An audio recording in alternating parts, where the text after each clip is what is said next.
What's going on, everybody? Welcome back to the channel. Thanks so much for taking the time out of your day to click here on another video where we're going to be talking about a film called Xeno. Written and directed by Loren Oates, this film stars people like Lulu Wilson, Omari Hardwick, Paul Schneider, Wrenn, Schmidt, and more. I want to start this off with some full transparency and let you guys know that I was actually sent over a screener for this one, and full transparency as well. I actually hadn't heard about this film until about a week and a half ago or so. I saw the poster for the very first time and thought, that looks like a cool time. I was more surprised more than anything that I just hadn't heard anything about the film leading up to it, because the film in a lot of ways seems like it's another film within the realm of E.T. When I first saw the poster, the idea of a kid that finds some sort of creature out there. We've had so many of these over the courses of years after E.T. And earlier this year, we got one that was called The Legend of Oates that I remember quite enjoying. And one of the things that surprised me when I was looking into the film before watching it and was writing down my notes for this video was the fact that Kevin Hart is actually a producer on this film,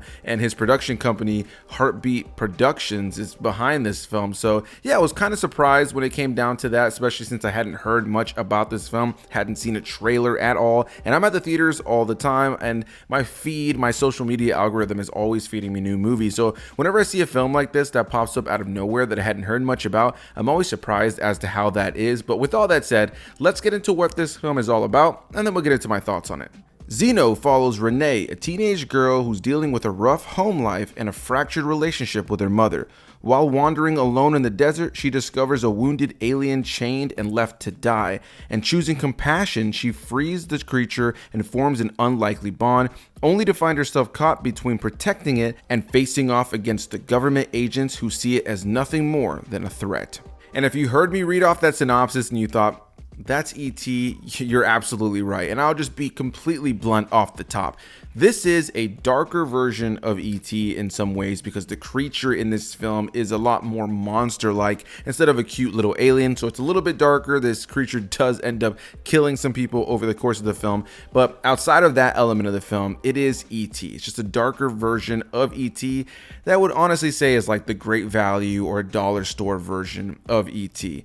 Now, I won't say that this film is bad. Don't get me wrong. I think there are elements about this film that certainly are charming or cool. And in terms of filmmaking, I can appreciate that this was a lower budget attempt at one of these films that doesn't have the big spectacle budget, but I think for the most part utilizes that budget in a really solid way. I think filmmaking wise, this is a very good looking film in terms of its cinematography, its editing, its lighting, and all that stuff. And when it comes down to the alien, it's mostly practical outside of a handful of scenes where the alien is CGI, but more often than not, there's a lot of great puppeteer work in here, as well as just, great acting inside of a suit. At times, it's a little bit goofy when you can tell that it is a person inside of a suit, but I appreciated that the alien in this film, the creature in this film, was mostly practical, which made most of the scenes in this film look really good around this creature. And I like the design of the creature too, though it was kind of interesting to have one of these films where the creature isn't some sort of cute little sidekick to our main character, but instead is like a monster, like an actual creepy monster that does not have a cute factor whatsoever. And yeah, I'll start this off by saying that in terms of the acting, I think for the most part the cast here is all solid. They're all competent. I have some gripes around them and the script later on, but I don't necessarily know that I blame the cast for any gripes I have with this film. I think for the most part they're all pretty solid, and you can tell that they're doing the best they can with the material that they're given.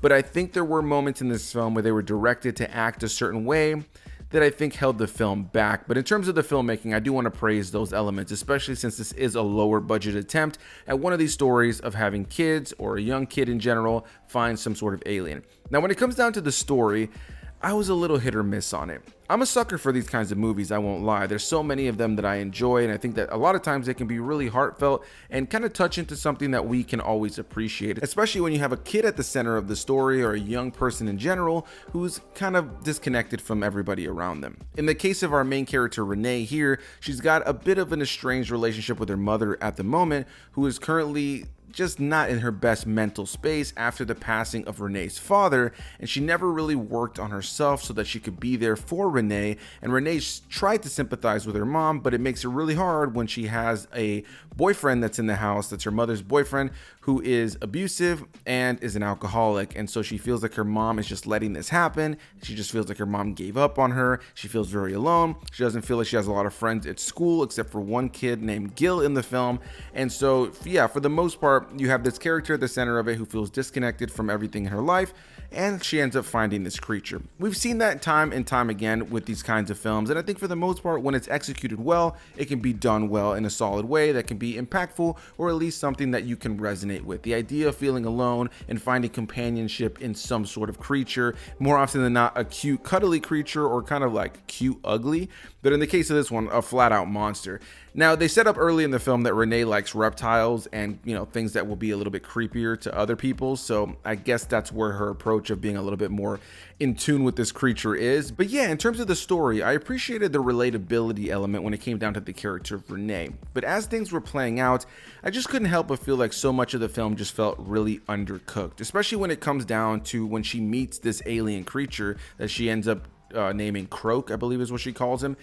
And it just feels incredibly rushed. It feels like it doesn't take a lot of time for the two of them to have a bond. She starts speaking English to this alien, and the alien is just listening to her, treating it kind of like a human-dog relationship. And it just doesn't really feel like you get to have those awkward or scared moments that kind of build to that kind of relationship. When you think of some of the best movies that have done this kind of a style of having a kid with some sort of creature or some sort of monster or some sort of alien that it's protecting over the course of the film, a lot of times there's like a little element of fear. There tends to be a time where they're trying to figure things out, and there's kind of these quirky moments where they start to find bonding starting to happen.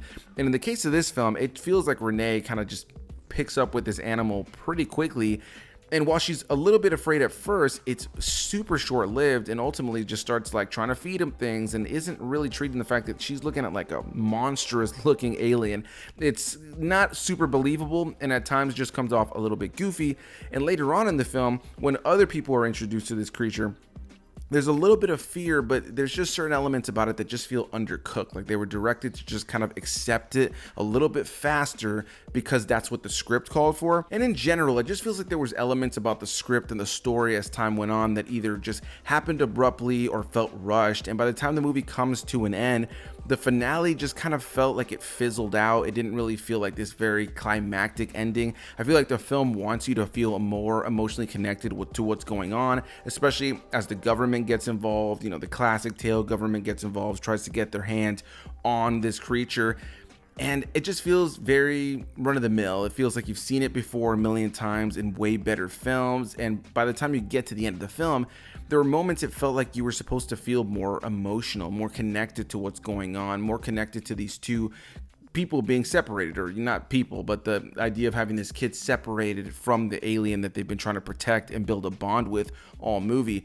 And while it felt like the film was telling me that's what's happening, you should feel something, and the music would sometimes swell up in a way that would make me feel like you should feel something, I found myself at times not feeling something. I wanted to, but it just never felt like the film really took me there on its own with its characters and with its story. And in some places, it felt like the dialogue between characters didn't really feel like normal dialogue. And there was also moments, specifically from the actress who plays the mother in this film, that I found to feel just underdone. It just felt like there was a sense of underacting at times, and then there were moments where you wanted a little bit more reaction that just felt like it just never really went there, and so part of that feels to me like the writing and the directing more so than what the actors themselves are doing, because I've seen a lot of these actors in other things where I have thought they were more solid, but there was something about the dialogue they were giving that I think just kind of fell flat, and in some ways to me kind of felt like a first draft script. I'm sure it wasn't, but there was something about it that felt like,